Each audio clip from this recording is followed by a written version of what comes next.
William শেক্সপিয়ারের sonnet 73 যেটা class 12 এর semester 4 অর্থাৎ এইচএস এক্সামিনেশন 2026 এর জন্য ইম্পর্টেন্ট। সেই লং কোয়েশ্চেন্সটা যেটা নিয়ে আজকে আমরা আলোচনা করব সেটা হচ্ছে substance of the poem sonnet 73। এবং এই টেক্সটটাতে এই যে আমি তোমাকে সাবস্টেন্সটা বোঝাবো, এটা আমি কিভাবে লিখতে হবে সেটাও যেমন তোমাকে বলবো, একটু স্ট্যান্ডার্ড ওয়েতে ভালোভাবে তুমি যদি লিখতে চাও তাহলে কিভাবে লিখবে সেটাও বোঝাবো।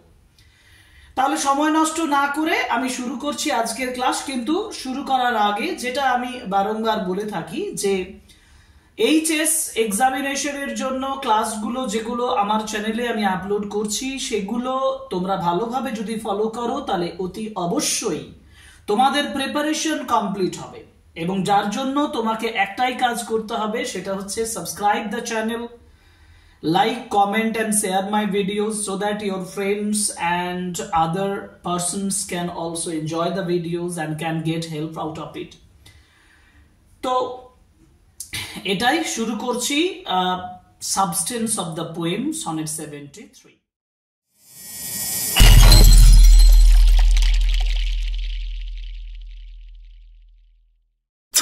দেখো, একটা যে কথাটা দিয়ে শুরু করব সেটা হচ্ছে যে সাবস্টেন্স অফ দ্য পোয়েম যদি তুমি করে থাকো তাহলে পোয়েমের 80% লেখার যে প্র্যাকটিস সেটা তুমি করে ফেলেছো।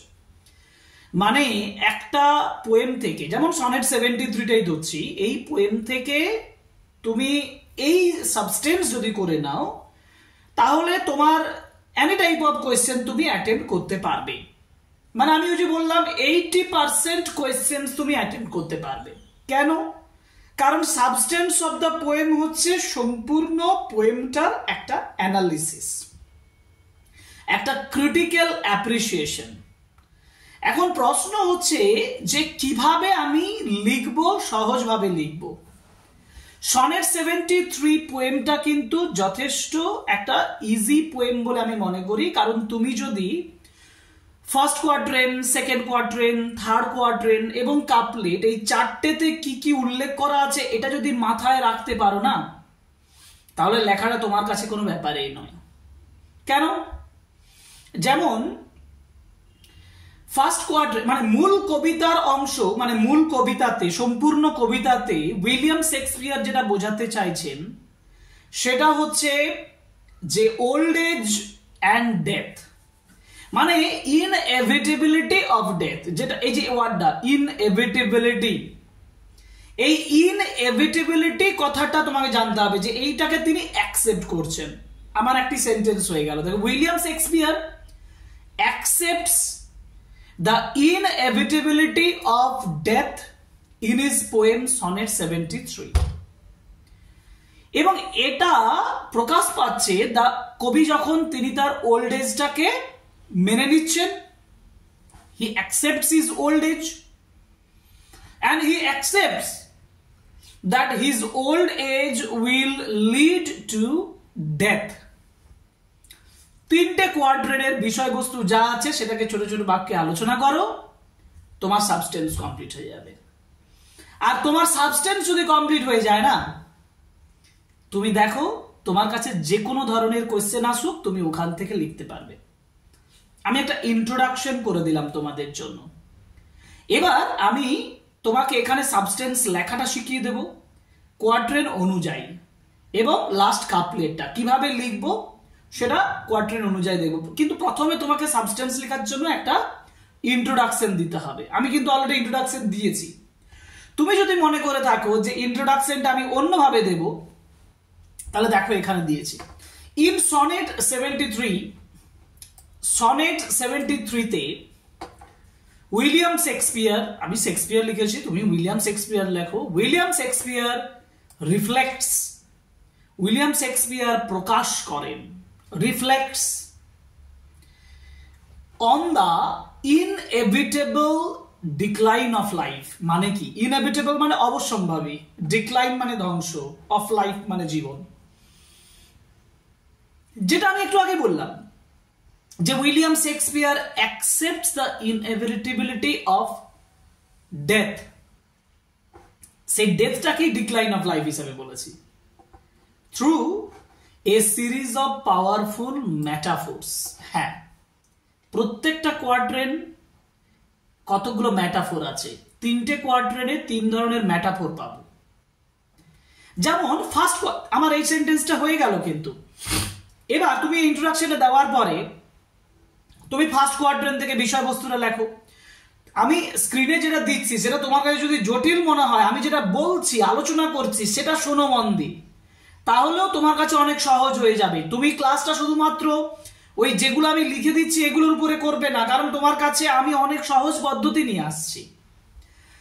যেমন প্রথম যে মানে কোয়াড্রেন্টটাতে, সেটাতে তিনি তার জীবনটাকে লেট অটাম এবং উইন্টারের সঙ্গে তুলনা করেছেন। লেট অটাম এবং উইন্টারে কি হচ্ছে, ইয়েলো লিভস দেখা যায়, মূল বিষয়বস্তুগুলো বলছি, ইয়েলো লিভস দেখা যায় আর পাতাগুলো আস্তে আস্তে ঝরে পড়ে। তার ফলে কি হয়, গাছগুলো শূন্য হয়ে যায়, পাতা শূন্য হয়ে যায়, আর গাছের ডালে যে কোরাস তৈরি হতো, বার্ডসরা যে কোরাস তৈরি করত, সেটাও আর শোনা যায় না। এটা কি ইঙ্গিত করে? এটা ইঙ্গিত করে উইলিয়াম শেক্সপিয়ার বা কবির বৃদ্ধ বয়সের আগমন এবং মৃত্যুর দিকে এগিয়ে যাওয়া। মানে পাতা পড়ে যাওয়া, সবুজ পাতা পড়ে যাওয়া মানে তার যে লাইফ এনার্জির শেষ হয়ে যাওয়া। দেখো যতগুলো কথা বললাম, এই ততগুলো কথাকে আমি ইংরেজিতে যদি বলি, তাহলে আমি কি বলবো? আগে আমি এখানে যেটা বলেছি সেটা বলে দিই, সহজভাবেও বলে দেবো, লাইন তুলেই সহজভাবে বলবো। The poet compares himself, দেখো, the poet compares himself to late autumn or early winter. Late autumn, early winter এর সঙ্গে তিনি তুলনা করেছেন। The poet compares himself with, যখন when মানে উইন্টারে, when few yellow leaves remain on trees, গাছের উপরে কয়েকটা হলুদ পাতা থাকে।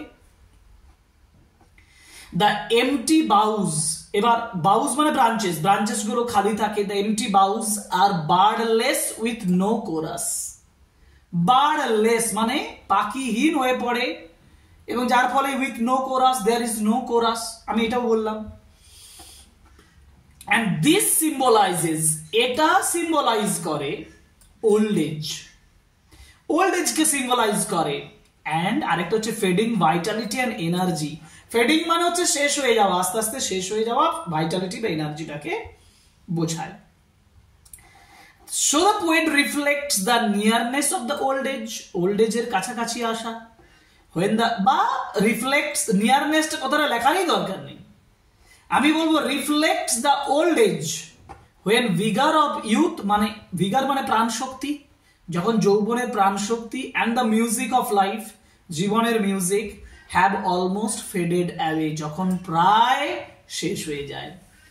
এবার তোমাদেরকে আমি সহজভাবে বলে দিই যে কিভাবে আমি সহজভাবে লিখবো। দেখো আমি লিখবো the poet, এই লাইনটা তুমি লিখতে পারবে সহজভাবে। the poet compares himself to late autumn or early winter, যখন when few yellow leaves remain on the trees. Now the boughs of the tree at that time, লিখবে the boughs of the tree বা branches of the tree at that time become birdless and leafless. Full stop দেবে, there is no chorus of birds. This suggests, এটা বোঝায়, this suggests the loss of vitality and energy of life during old age. The fall of the leaves suggests the old age of the poet. এটা দ্বিতীয় ভাবে বললাম, এই লাইনগুলোকে আরো সহজ করে বললাম, যেভাবে বললাম আমার কথাগুলোকে ফলো করো, একটু নোট করো, ঠিক আছে? সেকেন্ড পার্টে যাই। কেন সেকেন্ড পার্টে যাব? সেকেন্ড পার্টে এই জন্য যাব কারণ সেকেন্ড কোয়াড্রেন্টে কি বলা আছে সেটা বলতে। দেখো প্রথমত সেকেন্ড কোয়াড্রেন্টে কি বলা আছে বলো তো? তুমি যদি একটু মন দিয়ে কবিতাটা মনে করো তাহলে দেখবে সেকেন্ড কোয়াড্রেন্টে কবি টুয়াইলিটের কথা বলছেন। টুয়াইলিট মানে কি? টুয়াইলিট মানে হচ্ছে একটা ডিমড লাইট যুক্ত একটা অ্যাটমসফিয়ার যেটা বিফোর ইভিনিং, এবং এটা ঠিক transitional period between day and night, রাত্রি পড়ার আগে দিন শেষ হওয়ার মাঝের অংশটা। দিস সাজেস্ট ওল্ড এজ, কারণ টুয়াইলিটে আমি ওইটাই বলবো যে টুয়াইলিটে কি হবে, darkness will come, darkness stands for death, so after old age the poet will face death. This metaphorical image এই কবিতায় এই স্টেঞ্জাতে বলা আছে। সাজিয়ে লিখেছি দেখো, the poet has face twilight, the brief time just after sunset, when light fades, sunset-এর পরে যখন light fades, light নিষ্প্রভ হয়ে যায়, and darkness begins to spread। এটা একটু সহজেই আছে তাই না? The poet has faced twilight, the brief time just after sunset, when light fades and darkness begins to spread। যদি ব্রেক করে তুমি লিখতে চাও তাহলে বলবে the poet has faced twilight, this is the time after sunset, when light fades and darkness begins to spread. ঠিক আছে, তারপরে এই যে দেখো ফেডিং লাইট বলেছে না, এই যে fading light, the fading light কি সিম্বলাইজ করে, symbolises the decline of life, and darkness stands for death. Black night represents black night or darkness represents death. So death second self, এই কথাটা এটা term coat আনকোটের মধ্যে লিখতে হবে। Death second self suggests sleep, which is like a temporary death that brings rest. যেটা একটা temporary ডেথের কথা বলছে, যেটা রেস্ট নিয়ে আসবে। আমার লাস্ট লাইনটা শুধু স্লিপ বলে দিলেই হবে, which suggests the eternal sleep or death। এত ডিটেলসে না লিখলেও হবে। আমি কি বলবো, the poet has faced the twilight, twilight is the time when the light fades, সহজভাবে বলছি, twilight is the time when the light fades and the darkness begins, darkness begins. Now darkness stands for death, so after the old age the poet will face death. The darkness is consuming, আমি ওটার বা death second self যেটা বলছে, death second self suggest sleep, which is the last বা which is the eternal rest the poet's life is waiting for, যেটা কবির জীবনটা অপেক্ষা করছে। এটা হচ্ছে সেকেন্ড কোয়াট্রেন। দুবারই লিখতে পারো, যেটা তোমাদেরকে লিখে দিয়েছি সেটাও লিখতে পারো, আমি যেটা মুখে বললাম সহজ করে সেটাও লিখতে পারো, বোঝার জন্য বলছি। আমি তোমাকে পরীক্ষার জন্য প্রিপারেশন করিয়ে দিচ্ছি যাতে তুমি সহজে পরীক্ষার হলে লিখতে পারো। কোথার থেকে লিখছি, সাবস্টেন্সটা কিভাবে লিখছি এটা তোমার জানা দরকার তাই না? এরপরে থার্ড নাম্বার কোয়াট্রেন।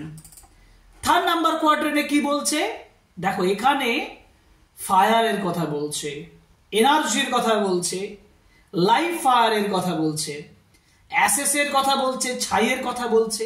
আচ্ছা দেখি, দ্য পোয়েট সেজ, কবি বলছেন, দ্যাট ইন হিম, যে তার মধ্যে, one can see the faint glowing embers of a fire. Yes, his friend, one can, আমি এখানে হিজ ফ্রেন্ডেই বলবো ওয়ানের জায়গায়।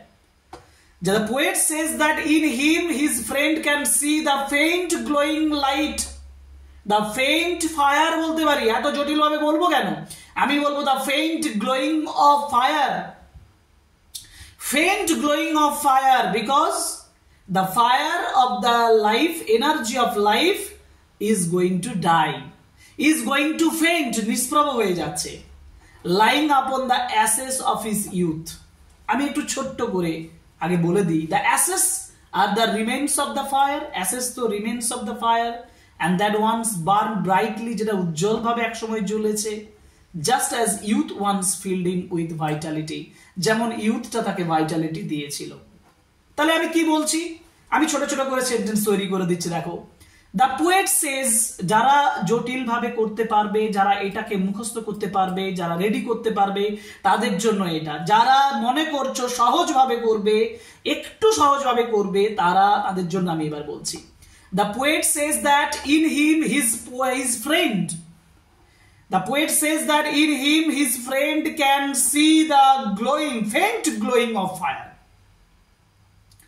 Now the fire suggests energy, and youth had that energy. But after the youth, the poet has reached the old age. During that old age, the poet has a fainted fire. This suggests the lack of energy and vigor. Inside the poet. His friend can easily find that dimmed vitality, dimmed vitality of life in him as he has become old. এভাবেও লিখতে পারো। Finally কাপলেটে কি বলেছেন? Finally কাপলেটে তিনি বলছেন যে এই যে তুমি মৃত্যুর কথাটা আমাকে দেখছো, আমি মৃত্যুর দিকে এগিয়ে যাচ্ছে তুমি দেখছো, তার বন্ধুকে বলছে তুমি যত দেখবে তত আমার প্রতি তুমি আকৃষ্ট হবে, আমার প্রতি ভালোবাসাটা বাড়বে। কারণ মৃত্যুর কথাটা ভেবে যে আমি অল্প সময়ের মধ্যে মৃত্যুর দিকে এগিয়ে যাব, এই কথাটা ভেবে তোমার আমার প্রতি ভালোবাসাটা আরো বৃদ্ধি পাবে। সাজিয়েছি দেখো। Finally the poet feels that the awareness of the inevitability of old age and death, old age এবং ডেথের যে inevitability, যেটার awareness makes the beloved's love stronger and deeper. এটা beloved তার প্রিয়জনের ভালোবাসাটাকে আরো stronger এবং deeper করে তুলবে। সহজ করে বলো, the poet feels that his friend is aware of the inevitability of his old age and death. Full stop. This will help his friend to love him more strongly and more deeply. এটা তাকে আরো strongly আরো deeply ভালোবাসতে সাহায্য করবে। তারপরের line দেখো, knowing that, এটা জেনে, that they must part soon, যে তারা নিশ্চয়ই চলে যাবে, ডিপার্ট করবে, একে অপরের থেকে বিচ্ছিন্ন হয়ে যাবে through death, মৃত্যুর মাধ্যমে। The beloved learns to cherish and value, cherish মানে লালিত পালিত করা, তার প্রিয় বন্ধু আরো বেশি করে লালিত পালিত করবে, মূল্য দেবে their love even more intensely, অনেক গভীর ভাবে। অর্থাৎ as his friend will know, যেহেতু তার বন্ধু জানবে, as his friend will know that his friend will depart, যে তার প্রিয় বন্ধু চলে যাবে, ব্র্যাকেটে লিখবো face death, মৃত্যুর মুখোমুখি হবে, his friend will cherish their love and value their love even more intensely, আরো বেশি গভীর ভাবে। এই সেন্টেন্স গুলো হচ্ছে তোমার সাবস্টেন্সের জন্য। এই সেন্টেন্স গুলোকে এবার তুমি পরপর লিখে দাও, দুটি প্যারাগ্রাফ বা একটি প্যারাগ্রাফে এটিকে লিখে দাও, দুটি কোয়াড্রেন্টটাকে একটি প্যারাগ্রাফ করো, কোয়াড্রেন্ট আর কাপলেট, লাস্ট কোয়াড্রেন্ট এবং কাপলেট এটাকে একটা প্যারাগ্রাফ করো, সুন্দর করে সাজিয়ে লিখে নাও। যারা এই লাইনগুলো লিখবে তারা এই লাইনটা লিখো, যারা আমার সহজ ভাষাগুলো লিখতে চাও সহজ ভাষা লিখতে পারো, দুটোই সহজ, জটিল বলে কিছু নেই। একটু বুঝে করলে তুমি সহজেই করতে পারবে, তবে সময় দিতে হবে তোমাকে, তাহলেই তোমার সাবস্টেন্স হয়ে যাবে। আর সাবস্টেন্স যদি হয়ে যায় তাহলে তুমি যে কোনো ধরনের প্রশ্ন করতে পারবে। আমরা আজকে সাবস্টেন্স নিয়ে আলোচনা করলাম, ঠিক আছে, কিন্তু আমরা তোমাকে সনেট 73 এর কমন কোয়েশ্চেন, মানে একটা কোয়েশ্চেন করলেই সনেট 73 থেকে সব কোয়েশ্চেন করা যাবে। সাবস্টেন্স থেকেও করতে পারবে, কিন্তু আলাদা করে কোন কোন কোয়েশ্চেন গুলো মেকআপ করে একটা উত্তরে সব মেকআপ করা যাবে এটার উপরও আমি একটা ক্লাস করব। সুতরাং ওয়েট করো, ক্লাসের জন্য ওয়েট করো, আমরা সেই ক্লাস নিয়ে আসবো, আমরা আরো ইম্পর্টেন্ট লেসনস নিয়ে আসবো। সাবস্ক্রাইব দ্য চ্যানেল, এই রিকোয়েস্ট রইল, please subscribe the channel, like, comment and share my videos. আজকে ক্লাস এখানেই শেষ করব। পুরো ক্লাসটা কেমন লাগলো অবশ্যই কমেন্ট বক্সে জানাবে, তোমাদের ফিডব্যাকের আশায় থাকলাম, ঠিক আছে? Okay, thank you very much, good by.